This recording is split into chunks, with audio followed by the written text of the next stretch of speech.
Be a little bit honest, I've been struggling with this talk. I don't quite know where to get into it or where I'm going to actually end up going with it. So this is an experiment, and I welcome your participation in this experiment. Marshall actually gave me a little place to start that I didn't expect when he said I started practicing with Zen Master Bon. Well, actually, that's only partially true. I did come to Empty Gate Zen Center in 1979, and I did begin my practice with the quantum school, although there wasn't a quantum school back then, but with Zen Master Bon and Empty Gate Zen Center at a 7-day retreat that took place at the beginning of June. And I came to that retreat because I had been practicing for quite a while.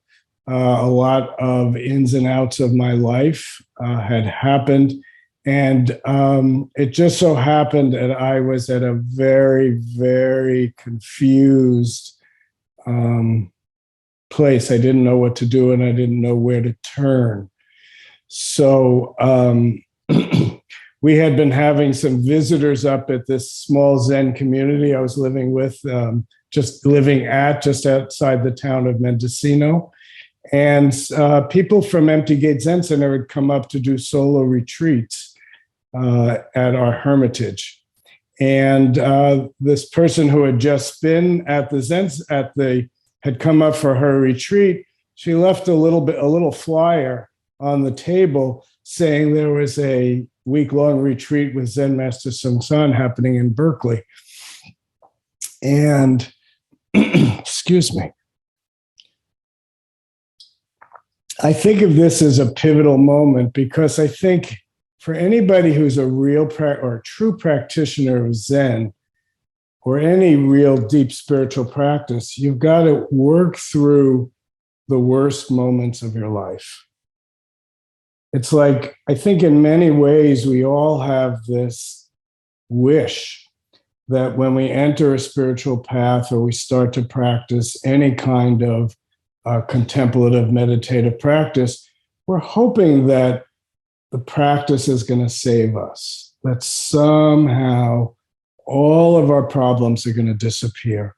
And we have this fantasized or maybe a romanticized illusion that the Buddha's teaching gave us full and complete freedom from any suffering and any difficulties in our life. I have to admit there are still parts of me that hope that's ultimately going to be true. So I haven't given up hope yet. I'm trying to remember, somebody made a beautiful point about hope in a Dharma talk recently. And practice is hope. Practice it's a non-rational faith in something that we can't even explain. But anyway, I came to Empty Gate Zen Center because I didn't know what else to do. And when Marshall said that I started practicing with Zen Master Bon, in my mind, I said, no. Actually, I started practicing when I was about 14 years old. It was the first time I ever meditated. And when I look back on it, I don't really know why I did it. I don't even know exactly how I knew about meditation. But it was 1967, so maybe it all had to do with the Beatles. They were shaping everything, and they went to India, and there was talk about meditation.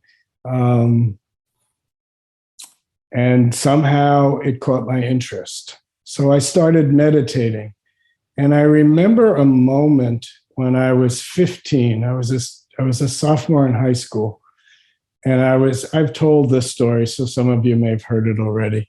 But I was part of a Jewish youth group. And we were connected to a larger group. And I started getting involved in the regional larger group. And I started going to parties. We had these big parties. And I remember walking around saying to people, I just want to know who I am. And when I think back to that now, I realize I had already begun to practice with the koan, what am I? And from my sense of things, that koan, what am I, is the fundamental entry point of our practice. It opens up inquiry. It helps move us from certainty to great doubt. And in my years of experience at this point, it seems to me that all of us, or I should probably just say most of us, or many of us, we use certainty as a way to protect ourselves. We use certainty, we hope for certainty to be less vulnerable, less confused. And really, we don't want to show our vulnerability and confusion. So we try to get answers. We try to figure it out. But Zen practice is not about the answers. It's about the question. What am I? Sometimes you could probably really just strip it down to what. But really, really hold that question. So oftentimes in our meditation instruction, we're saying, clear mind, clear mind, clear mind, don't know. If I were writing the instructions, which I didn't, but if I were writing it, I would prefer, what am I? Don't know. Raising great doubt is the opening of our practice. And some of us are fortunate enough to have a deep burning question that really drives us. Others of us avoid those questions, and maybe we need to be a little bit more intentional on creating the great doubt. But either way, that's just karmic tendency. What matters is that we're working with great doubt. We're allowing ourselves to be uncertain. Sometimes I remember Zen Master Bon Soeng saying, don't know is not don't know. We hear a phrase and we reify that phrase into a concept. And then we make the concept into an icon. And then we're stuck following these beliefs and ideas and really temporary formulations which become rigidified and become habit. One thing about me, many of you probably don't know, is I have a bad habit. If I do something once and it feels right, I continue to do it. When I went on a 3-week solo retreat back in 1991, I brought my robes with me. But really, I thought, I'm not going to wear my robes. The first night I sat down, before I sat down, I decided to put my robes on. And once I put them on, I kept them on the entire retreat. There's positives to habits. There's negatives to habits. It doesn't matter if it's good or bad. If it's good, use it. If it's bad, don't use it. But fundamentally underneath that is the great question, what is this? Be curious about it. What about me made me decide to keep that robe on? What about me decided that it's okay to wear a gray shirt and my casa over it when we're online? At the Zen Center, this wouldn't be appropriate dress. But somehow I made the choice that this was appropriate. Good, bad, right, or wrong isn't the point. Just to be curious, what does that tell me about what we might call myself? So I saw this short quote by Zen Master Wu Kuang, a Zen master in our school in New York, and I don't have the quote right fully, but he basically said, our practice is a combination of present centering and self-inquiry. come into this moment, and then begin to ask the great question, what is it? When Marshall gives us meditation instructions, at the beginning, he's centering us in our bodies. Feel your breath, feel your body, feel gravity. Come into the present moment. But that's not the end. The next step is what? What am I? What is this? So I'm going to tell you a small story on myself. This is something that happened, not yesterday, but the Tuesday before. Tuesday nights, I give interviews online, and it goes from 6 to 7:30. And over the course of the pandemic, we have, in my house, Sheridan and I, have created a ritual that when interviews are over, we go out for about a half an hour walk. And I can't speak for her, but I look forward to that walk. There's something kind of enlivening and energizing about the round of interviews. Sometimes people I've never met before show up. And for me, it's quite exciting to be with people who are entering into the practice and help simply find the practice tools that will speak to what they bring to the moment. So anyway, we go off, and it's getting darker now, but we let our cats stay out until the sunset, and then we bring them in. But it's getting darker now. 7:30 is a little bit iffy. So on this night, we decided, well, we'll bring them in when we come back. So we started to leave our property, and we live in the back of the property. So we get up to the front of the property, and we realized that one of the cats followed us. And we don't like this, so we want to bring the cat back in. So we have this little moment where Sheridan goes off to get the cat. I realize something is happening on the street, so I go to a different entryway, and I'm concerned the cat's going to run in one direction, so I'm going to catch it.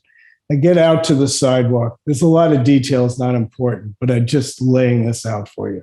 So I get out to the sidewalk, and immediately I see there's somebody walking their dog down the street. So now we got a big problem. So I'm heightened in my awareness. And I get up to the sidewalk, and I look to where Sheridan would be, and she's not there. All I see is this dog walk. So now I'm completely mystified, and I'm getting a little peeved. And then I see Sheridan holding the cat, and I know that I've got the key, and I want to give her the key. So anyway, this is more detail than everybody in the world needs.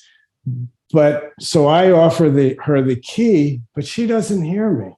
She's busy trying to manage the squirming cat. She goes down to the house, and in my mind, I said something like, fuck it then. Let her deal with it. And she does come back up, and I've got some energy about this. And it turns out so does she, but for a very different reason. And we started to talk about what had happened, and what popped for me so clearly was my whole reality was shaped by my karmic tendencies. What I saw happen didn't happen. I reacted to things that I thought I perceived based on my old wounds, really. And when she started to tell me her perspective, it was like, oh, everything fell away. And what popped into my mind was this beautiful teaching we have. It's a summation of the Avatamsaka Sutra. And basically it says, if you want to understand the ways of the Buddhas of the past, present, and future, you must realize that everything is created by mind alone. That's an incredibly deep teaching, and it goes very deep. I'm starting off at the most superficial. Something happens in my life. I'm conditioned to respond to certain things in a certain way, and that's how I see reality. If I don't bring a question, I'm likely to just believe my experience. And honestly, after we talked it through, there's a part of me that still believes my reality. Because those deep grooves of hurt, disappointment, whatever those wounds may be, each one of us, there's about 18 of us here, each one of us has a unique particularity of karmic circumstances. We're each born into a very particular family. Some of us are firstborn, some secondborn, some thirdborn, some 10th born. Each person in a family is in a different family. Everything is created by mind alone. We begin to perceive things through the lens of our own experience. In some ways, that's magnificently beautiful. And in some ways, it's torture, because we get farther and farther and farther away from the reality of this moment. So again, we start off with the basic question, what am I? A corollary to the question, what am I, is what is this? Present-centered. Bring yourself back to the moment. How often do you find yourself lost in the dream of your thinking? In a sense, what I described is myself being lost in the dream of my thinking. Somebody hurts me. Somebody cuts you off in traffic. Someone disrespects you, or someone acts in a way that makes you feel disrespected. I think it's important to be careful of the language. First, I said, someone disrespects you. Really? Did they? The closest I can get to it is, this is how I feel. This is the experience that I can recognize. Use that as the opening gate. What is it? When Marshall, again, he's giving meditation instruction, he's encouraging us to go into our bodies and experience our bodily experience. Zen practice is not intellectual. It's not theoretical. It's not about learning concepts. It's about deeply experiencing. So those instructions to go inward are instructions to find gateways to work with this question, what am I? What is this? If you feel something in your chest, that's the truth of your experience. But what is it? What's the story we build around it? And is that story actually true? We often want to believe it's true because, again, that certainty makes us feel more comfortable. But Zen is not a comfortable practice.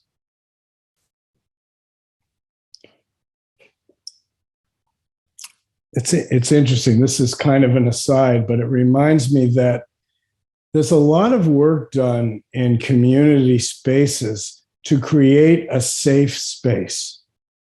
And to create a safe space, it means we have to look at our own prejudices, our own assumptions, our own beliefs, to be able to make enough room for people who are different, for people who don't fit that particular mode of life or life experience. But unless you take some time to actually dig in to wonder what your assumptions are. What are those prejudices? If we don't do that investigatory work, then we're just subject to the playing out of those assumptions and prejudices. A lot of times in these days, we use the word privilege to speak about, people more or less privileged in society. Somebody I was talking to today used it in a way that I sometimes use it that's different, and I really heard it being heard back. He was talking about privileging one idea versus another. One, this is better than that, is a kind of privileging. But unless we're aware of how we do these things, we just play them out over and over again. And the suffering that grows out of it just continues on and on and on. And it goes on lifetime after lifetime, generation after generation. How do we stop it now? What is this? If everything is created by mind alone, what is mind? Where does mind come from? What is it? Again, fundamentally, our practice is inquiry. What is this? Oftentimes, our friends will always think they help us out by saying, yeah, it's that other person. You're fine. It's really them. I know I get that a lot from my friends, and I'm always suspect. I know I'm not an innocent bystander. What do I bring to this moment? What am I? There's a kind of fearlessness that we need to bring to our practice. So to circle back, on one level, we want to create a safe space so everybody's welcome. But once you get here, it's not safe at all, because Zen practice is putting up a mirror to ourselves. Zen practice is meant to be destabilizing. So it's destabilizing, and at the same time, it's giving us a way to hold that instability. Our normal way of managing instability is to try to get rid of it by making it stable. But our practice gives us the physiological balance of the stability of our lower abdomen.